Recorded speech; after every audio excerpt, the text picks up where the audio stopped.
ताज्या बातम्यांसाठी ठाणे वृत्तांतला सबस्क्राइब करा आणि बेल आयकॉनवर क्लिक करा आणि पाहत रहा ठाणे एकसंग, फक्त ठाणे वृत्तांत सोबत। मुंबई, पालघर, ठाणे तसेच गुजरात भागातील वाहतुकीसाठी महत्त्वाच्या मानल्या जाणाऱ्या घोडबंदर मार्गावरील गायमुख रस्त्याची दुरावस्था झाली। या रस्त्याच्या दुरुस्तीचे काम हाती घेण्यात येणार असून या दुरुस्तीसाठी वाहतूक पोलिसांनी घोडबंदर मार्गावरील वाहतूक मार्गात मोठे बदल केले आहे।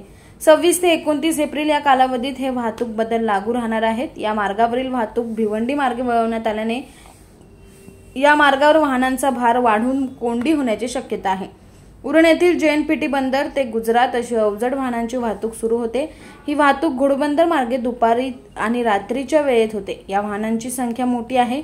याशिवाय घोडबंदर भागात राहणाऱ्या नागरिकांची वाहनेही याच मार्गावरून वाहतूक करतात।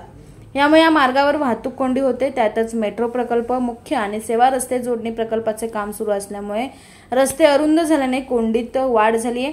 या मार्गावर पावसाळ्यात खड्डे पडत आणि वाहतूक कोंडी होते। या मार्गावर गायमुख भागातील रस्ता हा डोंगरातून जातो। हा रस्ता डांबरी आहे। या घाटातील डांबरी रस्ता गेल्या काही वर्षापासून उखडत असून गेल्या वर्षी पावसाळ्यापूर्वी दुरुस्त करण्यात आलेला हा रस्ता पाऊस सुरू होताच रखडला होता। यामुळे वाहनांचा वेग मंदावून कोंडीत वाढ झाली होती। यंदा अशी परिस्थिती होऊ नये यासाठी सार्वजनिक बांधकाम विभागाने पावसाळ्यापूर्वी नादुरुस्त झालेल्या गायमुख रस्त्याच्या दुरुस्तीचे काम हाती घेण्याचा निर्णय घेतलाय।